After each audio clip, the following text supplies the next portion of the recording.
क्या मुंबई इंडियंस ने आरसीबी से जीतने की कोशिश ही नहीं की? मतलब अगर आप रदरफोर्ड और हार्दिक पांड्या को हटा दो तो क्या मुंबई इंडियंस ने पूरा जोर लगाया वो आरसीबी को हरा दे? वेल, स्टैट्स कहते हैं कि आरसीबी ने मुंबई इंडियंस को 18 रनों से मैच हरा दिया। आरसीबी ने 240 रन बनाए, मुंबई इंडियंस जो है वो 222 बनाती है। आरसीबी ने 5 बार की चैंपियन को बीते 8 मुकाबलों में 6 बार हराया है। वो राइवलरी जो होती थी अब नहीं दिख रही है। लेकिन आज के मैच में मेरा सवाल यह है कि क्या मुंबई इंडियंस लड़कर हारी? क्या मुंबई इंडियंस कागज पर बहुत बड़े शेर लेकिन गेंदबाजी में ढेर? क्योंकि मुंबई इंडियंस की अगर आप टीम देखें तो आपको दिखाई पड़ता है आपके पास रियान रिकल्टन, क्विंटन डीकॉक है, रोहित शर्मा जैसा ओपनर है, तिलक वर्मा इंडियन प्लेयर है, सूर्य कुमार यादव हैं, आपके पास हार्दिक पांड्या है, रदरफोर्ड है, नमन धीर है, सटनर है। बैटिंग 8 नंबर तक जाती है, गेंदबाजी में भरे पड़े हैं भाई साहब। आपके पास दीपक चहर हैं जिन्हें आप खिला नहीं रहे हो क्योंकि शार्दुल ठाकुर खिलाना था। आपके पास ट्रेंट बोल्ट है, आपके पास जसप्रीत बुमराह है, आपके पास सटनर हैं, आपके पास और बहुत सारे बॉलर हैं। बट द फैक्ट इज कि सब सिर्फ कागज के शेर नजर आ रहे हैं। मतलब with all due respect, Jasprit Bumrah ने बीते 4 मैचेस में एक भी विकेट नहीं निकाला है। वो इकोनॉमिकल रहे हैं, आज थोड़े महंगे भी साबित हुए, बट विकेट नहीं निकल रहे बॉस। तभी इसमें बिना विकेट निकाले आप क्या करोगे? दीपक चहर गायब हो गए हैं, ट्रेंट बोल्ट ऐसा लगता है पीक जा चुका है, सटनर उतने इंपैक्टफुल नहीं हो रहे हैं, और बैटिंग की जहां तक बात है तो ऐसा लगता है कि मुंबई इंडियंस वो जो नए जमाने क्रिकेट है उससे मैच नहीं कर पा रही है। क्योंकि यहीं से निकलकर टीम डेविड ने बताया कि किस तरह क्रिकेट खेली जाती है। वो क्रिकेट जो रजत पाटीदार ने आज खेली मुंबई के गेंदबाजों के सामने, या मुंबई के जज्बातों से वो मुंबई नहीं खेल रही थी। रजत पाटीदार 11 गेंदों पर 46 रन बनाए थे, और यहां पर सूर्य कुमार यादव जब एक 150, जब 15 प्लस का रन रेट चाहिए था तब वो 2 रन, 3 रन, 4 रन ले रहे थे। मतलब हर बार टीवीज में 100 का स्ट्राइक रेट बुरा नहीं होता है, कई बार 150 का भी बुरा होता है, क्योंकि जब आपको 241 रन बनाने हो तब आप इस तरह की पारियां नहीं खेलते जो पारी आज सूर्य कुमार यादव ने खेली। रियान रिकल्टन ने शुरुआत की, लगा कि यार तेज पारी है, लेकिन फिर पावर प्ले के बाद उनके बल्ले से भी रन नहीं आया। कुणाल पांड्या के आते ही वो अस्त व्यस्त हो गए, रासिक डार सलाम को वो पिक नहीं कर पाए, रोहित शर्मा चोटिल होके चले गए। विराट और रोहित दोनों के लिए अच्छा नहीं था, दोनों शायद उम्र के साथ धीरे धीरे टीवीज में कमजोर भी पड़ रहे हैं, क्योंकि वो नई जो जनरेशन है वो क्रिकेट जो वैभव सूर्यवंशी खेलते हैं, प्रियांश आर्य खेलते हैं, वो क्रिकेट जो अभिषेक शर्मा को हमने कहीं कहीं देखा है, या रजत पाटीदार टीम डेविड खेलते हैं, वो क्रिकेट मुंबई खेलती नजर नहीं आई। आखिरी में सिर्फ रदरफोर्ड ने कोशिश की, और इसीलिए शायद ये 20-22 रन कम होकर ये हार मुझे पर्सनली चुभ रही, क्योंकि यह मैच जीता जा सकता था। 18 रनों की जीत जो है ये मुंबई को परेशान करनी चाहिए, क्योंकि ये मैच मुंबई का होना चाहिए था। इस पिच पर यह रनचेबल था। पहली नज़र में जो देखेंगे वो शायद कह सकते हैं कि आरसीबी ने बहुत रन बनाए, लेकिन जिन्होंने पूरा मैच देखा है वो जानते हैं कि आरसीबी 15, 20, 25 रन कम रह गई थी। क्योंकि रजत पाटीदार जब पीक पर खेल रहे थे तो एक पल को लग रहा था कि क्या 250 या 300 भी आज बन सकता है, क्योंकि उस वक्त आतिशबाजी अलग थी। फिलस ने जो बल्लेबाजी की थी वो आतिशबाजी अलग थी, और फिल साल्ट और पाटीदार वाली बल्लेबाजी जो है वो मुंबई से किसी ने नहीं की, सिवाय रदरफोर्ड के। रदरफोर्ड किस्मत अच्छी थी, अब वो बचे। बट अगेन क्वेश्चन था कि यार क्या सीने से ज्यादा बनाएंगे? आसानी पठा कर रहे यूपी केशन ने भी, यारी पाटीदार वाली पठा कर रहे हैं, यारी पाटीदार वाली पठा कर रहे हैं, यारी पाटीदार वाली पठा कर रहे हैं, यारी पाटीदार वाली पठा कर रहे हैं, यारी पाटीदार वाली पठा कर रहे हैं, यारी पाटीदार वाली पठा कर रहे हैं, यारी पाटीदार वाली पठा कर रहे हैं। चल रहा है। आप आरसीबी की क्रिकेट देखिए, आरसीबी ने अपनी क्रिकेट को यहां से यहां पहुंचा दिया है। आप एसआरएच के सामने देखिए, 15 ओवर 4 गेंद 203 रन, सीएसके के सामने 20 ओवर में 250 रन, राजस्थान के सामने 20 ओवर में 2001 रन। यहां पर 2001 कम लग रहे हैं। वो कम इसीलिए लग रहे हैं क्योंकि वह 80-85 पर 6-7 विकेट गिरा चुके थे, और अब एमआई के सामने 240 रन। आरसीबी फिलहाल वो टीम बन चुकी है जिसे पहली बॉलिंग या पहली बैटिंग से फर्क नहीं पड़ता। टॉस उनके लिए बहुत वो नहीं है, उनका फार्मूला सिंपल हो गया, बॉस आप पहले बैटिंग करने आओगे, अपन आपको 250 मारेंगे। हम पहले अगर बैटिंग करने आते हैं, हम बॉलिंग करने आएंगे, आप जितना बनाओगे हम उसे चेस कर लेंगे। और वह इसीलिए क्योंकि वह इंटेंट के साथ खेल रहे थे, सिवाय विराट कोहली के आज बाकी सभी प्लेयर ने इंटेंट जबरदस्त दिखाया। आप बैटिंग देखिए, आरसीबी का 36 गेंद 78 रन फिलसाल्ट के थे। That was some intent, brutal hitting थी। मतलब मिचेल सैटनर को एक ओवर में 3 जड़ा जिस तरह से धुआं कर दिया था। ऊपर से आज बॉलिंग चेंजेस भी अच्छे नहीं थे हार्दिक पांड्या के। मतलब एक ओवर जहां पर पाटीदार आते हैं और बॉलिंग लगा दी जाती है एक स्पिनर को, वो इंपैक्टफुल नहीं थे। आपने उनको लगाया, उनको फेंटे पड़ गए। विराट कोहली आज चोटिल थे, तकलीफ में थे, फिर भी 38 गेंदे 50 रन। ठीक है, चलो एक प्लेयर अगर आगे पीछे इतने अच्छे खेलने वाले हो। फिलहाल आरसीबी में सबसे कमजोर कड़ी जितेश शर्मा नजर मुझे आए। मतलब जितेश 9 गेंदों पर 10 रन जो उन्होंने बनाए, अगर यही 9 पे 27-28 होते तो शायद वो 260 के पार होते। जितेश शर्मा ने फिनिशर के तौर पर डिसपॉइंट किया। अदरवाइज टीम डेविड 16 गेंद 34 रन, देव ब्रूटल एक टाइम पे मैं कह रहा हूं पौने लग रहे थे, ये 240 रन ये जीतने वाले थे। लेकिन फिर इनकी बैटिंग देखिए, 22 गेंद 37 रन, रिकल्टन रोहित शर्मा 13 गेंद 19 रन। वो इंटेंट नहीं था जो जीतने वाले था। फिर सूर्य कुमार यादव जानते थे प्रेशर बहुत ज्यादा है, 22 गेंद 33 run, really disappointing. Tilak Varma तो अपने आप में एक डिसपॉइंटमेंट बन चुके हैं आईपीएल में यार। मतलब मैंने तिलक वर्मा को बहुत हाई रेट किया है हमेशा, लेकिन 50+ मैच खेलने के बाद अगर आपके पास आईपीएल में एक भी मैच जिताने का क्रेडिट नहीं है, आपने एक भी मैच जिताया नहीं है, प्लेयर ऑफ द मैच आप नहीं बने, इट्स अ सीरियस क्वेश्चन। मतलब आज मेरे मन में क्वेश्चन है, क्या तिलक वर्मा और सूर्य कुमार यादव की जगह टीम इंडिया में बनती है? अगर दिल पर हाथ रख के कहें तो शायद नहीं बनती है, क्योंकि जगह जो है वह पाटीदार या श्रेयस अय्यर जैसे बल्लेबाजों की बनती है। टू बी ऑनेस्ट, मतलब आज जो क्रिकेट चल रही है उसमें तिलक वर्मा और सूर दोनों की जगह नहीं बनती। सूर सिर्फ टीम में इसलिए खेल रही हैं कि वो कैप्टन है, और मुझे ऐसा लगता है कि इस फॉर्म के सहारे शायद अगले साल भी सूर्य कुमार यादव को मुंबई रिटेन ना करे। इस फॉर्म के सहारे मुझे ऐसा लगता है कि शायद मुंबई अगर उनसे तौबा कर ले अगले साल तो मैं हैरान नहीं होऊंगा। Mumbai is known for her brutal decision making, तो अगर ये अपने आप को बदलते नहीं है, वो शायद बदल देंगे अपने आप में।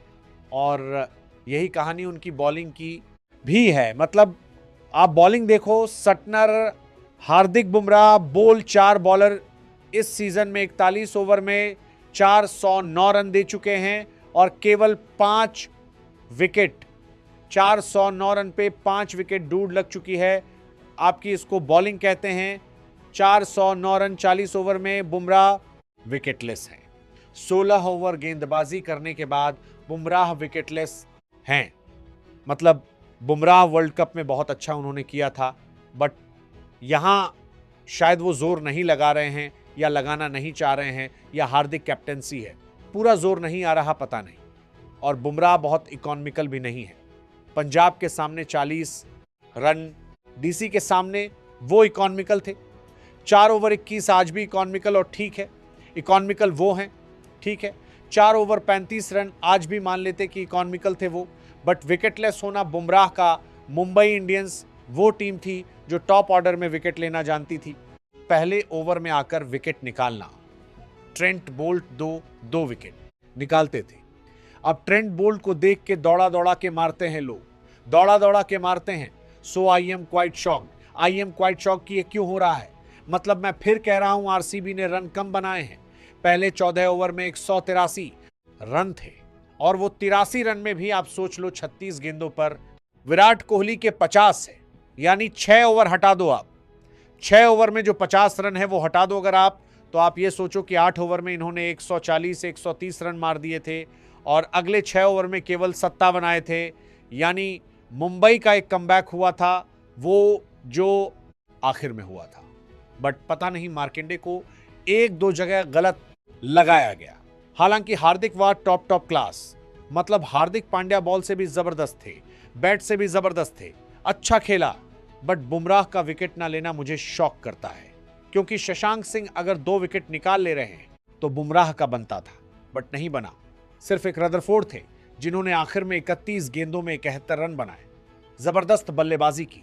वो एक बहुत अच्छी पारी थी जिसको देखकर लगा कि यार काफी क्लोज गए, लेकिन इतना क्लोज जाकर भी हारे क्योंकि ऊपर किसी का इंटेंट नहीं था। इस मैच में और बहुत सारी चीजें थी, जैसे एक कुणाल पांड्या की तारीफ करना चाहूंगा मैं। कुणाल पांड्या ने बहुत सही समय पर आज गेंदबाजी करके वो जो ब्रेक लगाया। पहले 3 ओवर में मुंबई ने अच्छी शुरुआत की थी, फिर वो जो ब्रेक लगा वो ब्रेक लगा था कुणाल से। भाई साहब बाउंसर मारता है बंदा यार। एक तो वो जोफ्रा कुर्नाल बनकर आए थे। ये दोनों भाई पापा, इनके इंडियन थे लेकिन ना इनके अंदर इंडियन होने के बावजूद वेस्ट इंडीज वाले जीन्स और ये कैरी भी वैसे ही करते हैं। But apart from the looks he was class apart. बहुत अच्छी गेंदबाजी कुणाल पांड्या की थी आज, बहुत अच्छी गेंदबाजी थी। मतलब 240 प्लस बनाने के बाद अगर आप इकोनॉमिकल हैं और आप जबरदस्त कर रहे हैं। हालांकि कुणाल और हार्दिक के बीच में क्या सब सही नहीं है, यह सवाल है। कुणाल पांड्या वाह वेरी अग्रेसिव टूड हार्दिक पांड्या। मुंह पे बाउंसर मारना, कैच के बाद उनका वो सेलिब्रेशन जिसमें वो बहुत ज्यादा जोश दिखा रहे थे। I don't want to get into deep, but ऐसा लगा कि शायद मामला गड़बड़ है। जबरदस्त दोनों भाइयों ने बात नहीं की। फैमिली वाले कहानी जो भी रही। एक और सवालिया निशान इस मैच में रहा वो ग्लव्स को लेकर। हार्दिक पांड्या को ग्लव्स चेंज करने को अंपायर ने दिया। दिल्ली वाले कह रहे थे भाई साहब हमको नहीं दिया, यहां 2-2 बार दौड़ा दे रहे हो मुंबई के मैचेस में, अंपायरिंग इजी क्यों जाती है। मतलब क्या बात है कि वो उनके लिए इजी करते हो, हमारे लिए नहीं करते हो। मतलब ये अपने आप में क्वेश्चंस हैं। बट मुंबई कागज पर शेर, जमीन पर ढेर, और ये बीते कुछ सालों में हुआ है। आखिरी के 8 मैच आप देखो, आरसीबी जीती, आरसीबी जीती, आरसीबी जीती, फिर एक बार मुंबई जीती थी, फिर आरसीबी जीती, फिर मुंबई जीती, और अब दोबारा आरसीबी। वो जमाने अलग थे जब आरसीबी को सीएसके और एमआई वाले मजाक में उड़ाते थे। मतलब अगर आप देखोगे Mumbai captains versus RCB Wankhede में रोहित शर्मा के दौर में सिर्फ एक मैच वो हारे हैं, हार्दिक में सिर्फ एक जीते हैं। यह कहानी अपने आप में बताने के लिए काफी है। पिछली बार आरसीबी 12 जीती थी, इस बार आरसीबी 18 जीती, लेकिन आरसीबी वाज डोमिनेटिंग। पूरे मैच में दे वर डोमिनेटिंग। ये डोमिनेट नहीं करती है, रहे थे। That war a difference. Intent के साथ नहीं आए थे। वो जो इंटेंट 3 नंबर पर आकर पाटीदार ने दिखाया था, वो इंटेंट यहां से सिर्फ हार्दिक पांड्या और रदरफोर्ड ने दिखाया, बाकी नहीं था। और 15 साल में शायद इसी वजह से पहली बार ऐसा हुआ कि बैक टू बैक मैचेस वो हार रहे हैं।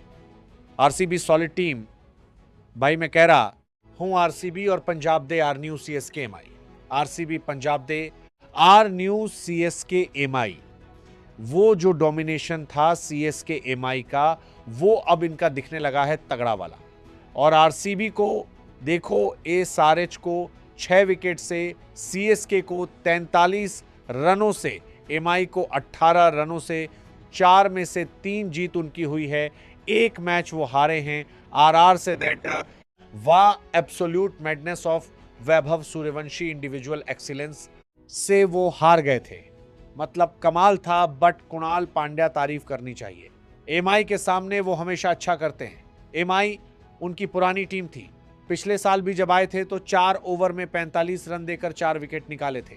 तो रन खाए थे लेकिन 4 विकेट निकाल दिए थे, जिस वजह से आरसीबी जीत गई थी। और आज बार केवल 1 विकेट निकाला सूर्य कुमार यादव का। हालांकि वो ना भी निकाल तो भी बढ़िया था, क्योंकि सूर्य कुमार यादव जितनी देर रहते उतना मजे में रहते RCB. But 4 over 1 wicket 26 run देकर अगर आप 250 के आसपास का चेस कर रहे हो और 26 रन दे रहे हो, so I think you are too good. और इस पूरे सीजन में भी अच्छा किया उन्होंने। ओवरऑल 3 सीएसके के सामने 3 ओवर 2 विकेट 36 रन देकर, आरआर के सामने जहां सब पिटे थे वहां 4 ओवर में 2 विकेट 30 रन देकर, और आज 4 ओवर 1 विकेट 26 रन देकर। So he in kind of clutch player जो रहे इस मैच का। एक और जो इंपॉर्टेंट सीन था वो था रोहित शर्मा और विराट कोहली का बाहर जाना। मतलब डिसअपॉइंटिंग। मतलब विराट कोहली डग आउट बैठे थे, रोहित शर्मा क्रूशियल स्टेज पर बैट छोड़कर गए। Not a good news Indian cricket fans के लिए। दोनों हमारे जो लेजेंड्स हैं वो बूढ़े हो रहे हैं, अब बूढ़े ही हो रहे हैं। 37-36 साल के हो गए टीबीज क्रिकेट, काफी अपडेट भी हो रहा है। और अब इन दोनों से वैसी एक्सपेक्टेशन भी नहीं रह गई है। वो एक्सपेक्टेशन जो वैभव सूर्यवंशी, अभिषेक या बाकी नए बच्चे कर रहे हैं, पाटीदार कर रहा है, वो एक्सपेक्टेशन नहीं दिख रही इन लोगों से। मतलब somehow deep inside my heart I knew कि 250 का स्कोर क्या रोहित शर्मा चेस कर पाएंगे। मतलब मैंने रोहित को देखा है 30-35 गेंदों पर तबाही मचाते हुए, बट शायद वो गुजरे जमाने की बात है। शायद आई वुड लव टू सी दोबारा करे, वो बड़ी पारियां खेले, बट प्रेशर सिचुएशन में वो पारियां अभी नहीं नजर आ रही है एंड इट्स डिसपॉइंटिंग। वो पारी जो पाटीदार ने खेली, पाटीदार ने जो खेला आज, वो डरावना था। एक पल को तो लगा कि 12 गेंदे 50 रन हो जाएंगे, 11 गेंद पर वो 46 रन था, एक और चाहिए था, और पाटीदार डरावना मार रहा है भाई। एसआरएच सामने 12 गेंद 31, सीएसके के सामने 19 गेंद 48, आरआर के सामने 40 गेंद 63 और अब 20 गेंद 53। 4 मैच 195 रन, 65 का एवरेज, 214 का strike rate. That's shocking. He is bossing. Virat भाई के रन है, बट आज इंटेंट नहीं था। 18 पे 28, 16 पे 32 पावर प्ले तक ही गुड। आफ्टर पावर प्ले वो थोड़ा स्ट्रगल करते हैं। खैर, विराट का इतना बड़ा स्टैट है, उनका इतना बड़ी हिस्ट्री रही है कि वो जो भी करते हैं कुछ ना कुछ स्टैट बना देते हैं, और आज भी स्टैट बना। विराट कोहली पहले प्लेयर बने जिन्होंने 1000 रन बनाए मुंबई के सामने, बट आज का मैच फिल सॉल्ट के लिए जाना जाएगा। फिल सॉल्ट बहुत लोग थे जो बैथल को टीम में शामिल करने के लिए जोर लगा रहे थे और फिल सॉल्ट को बाहर बिठाना चाह रहे थे। काफी आरसीबियंस थे जो कह रहे थे कि इट्स हाई टाइम कि आप फिलस को बाहर भेजो और बैथल आ जाए। आज फिल सॉल्ट ने बताया कैसे खेलते हैं। 36-78 रन कमाल की पारी थी। मतलब पावर प्ले 71 रन। अब जैकब बैथल को क्या मौका मिलेगा? बहुत मुश्किल है। एएमआई डिसपॉइंटमेंट है यार। तिलक वर्मा 58 मैच, यार 58 मैच में एक मैन ऑफ द मैच नहीं है आपके पास तमनदीर। आज मौका था स्लॉग हिटिंग करने का। डिसपॉइंटमेंट वाटीदार और श्रेयस अय्यर को मौका मिलना चाहिए। दे ट्रूली डिर्व।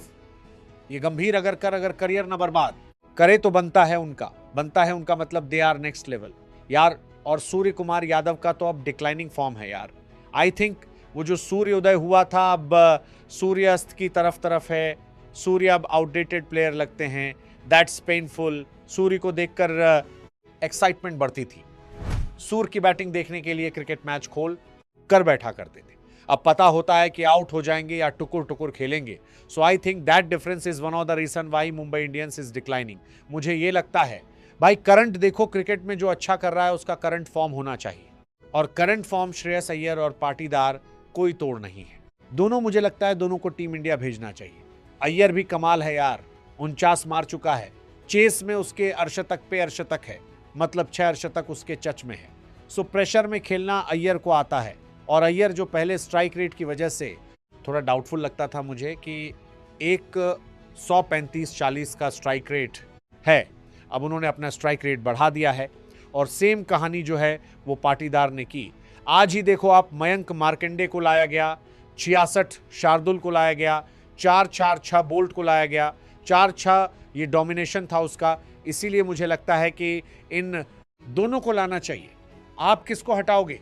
देख लो आप, सूर्य कुमार यादव को हटाओ, रिंकू सिंह को हटाओ, तिलक वर्मा को हटाओ, किसको हटाते हो पता नहीं। बट इस तरह की परफॉर्मेंस अगर पूरे वर्ल्ड कप में जारी रहे, पुरेल जारी रहती है, तो I believe they both deserve to be in team India. ऐसा मुझे तो लगता है। आप बताओ, आपको नहीं लगता? मुझे तो लगता कि भाई इनको मौका मिलना चाहिए इस तरह की परफॉर्मेंस पे। बाकी इट्स डिसपॉइंटिंग यार। मतलब मुझे सीएसके से ज़्यादा उम्मीदें हैं एमआई से। सीएसके में at least they have Ayush Mhatre who can play. CSK they have Sanju Samson who can smash. अपने दिन पे शिवम दुबे, अपने दिन पे दे हैव डिवोल्ट ब्रेविस, अपने दिन पे थतुराज फॉर्म में आ गए। वो अपने दिन पे, यहाँ तो भाई साहब एमआई की खत्म कहानी है। ऊपर 3-4 में तो यकीन नहीं हो रहा मुझे अभी समझ नहीं आ रहा ये क्विंटन डिकॉक क्यों नहीं खिला रहे। Quinton de Kock is a far better player. उसको आपने डगआउट में शोभा बढ़वा रखी है। आई हैव नो आइडिया कि ये क्यों चल रहा है, but Quinton de Kock I think उनको आना चाहिए। क्विंटन डी कॉक आए, स्टेबिलिटी भी लाते हैं, तेज भी खेलते हैं और मैचेस पलट सकते हैं। वो अच्छी फॉर्म में रहे सो वो शायद कुछ कर सकते हैं। बाकी it's very disappointing to see Mumbai Indians losing like this. Trent Boult 4 over 50 run, यार क्या मतलब है। सटनर 43, मयंकर बाहर, Markande 2 over 40 run, Shardul 2 over 32 run. ये तो पिटाई हो रही है। और यहाँ बैटिंग देखो, 22 गेंद 33 रन, 3 गेंद 1 रन। मतलब मैं फिर कह रहा हूँ, रदरफोर्ड और हार्दिक पांड्या के अलावा जोर नहीं लगाया लोगों ने। रागडार सलाम ने 3 ओवर में 33 रन दिए, कुणाल ने 4 ओवर में 26 रन दिए। यह बता रहा है ना कि यार दोनों टीम ने कितना जोर लगाया। इंटेंट कितना लगता, ये हार इंटेंट की थी मेरे हिसाब से, और इंटेंट मुंबई इंडियंस का नहीं था।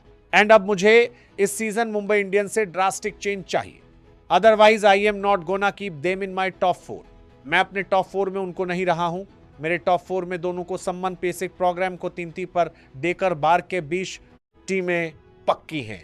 1 is Punjab, second is RCB, third can be probably RR. Solid bowling lineup है, बैटिंग में कुछ कमियां हैं मिडिल ऑर्डर में, बट ऊपर बहुत स्ट्रांग है। फॉर्म अच्छी लगी है, मेन चीज है फॉर्म लगी हुई है। बॉलिंग उनकी अच्छी है, 100 और 8 पॉइंट पा चुके हैं। 4 मैच उनको और जीतने हैं। वैभव जिस मूड में है, 2-3 मैच तो अकेले जीता देगा वो। सो आई बिलीव वो अच्छा कर सकते हैं। उनकी बैटिंग बॉलिंग दोनों सॉर्टेड है। मिडिल ऑर्डर उनका थोड़ा सा कमजोर है, इसलिए उनको 3 नंबर पे रखा है मैंने। बट ये 2 टीमें सॉलिड है। टॉप 4 में मेरी 3 टीम है। आप बताओ आपकी टॉप 4 में 3 टीमें कौन सी हैं? कमेंट सेक्शन ही हार कर रहा है आपका।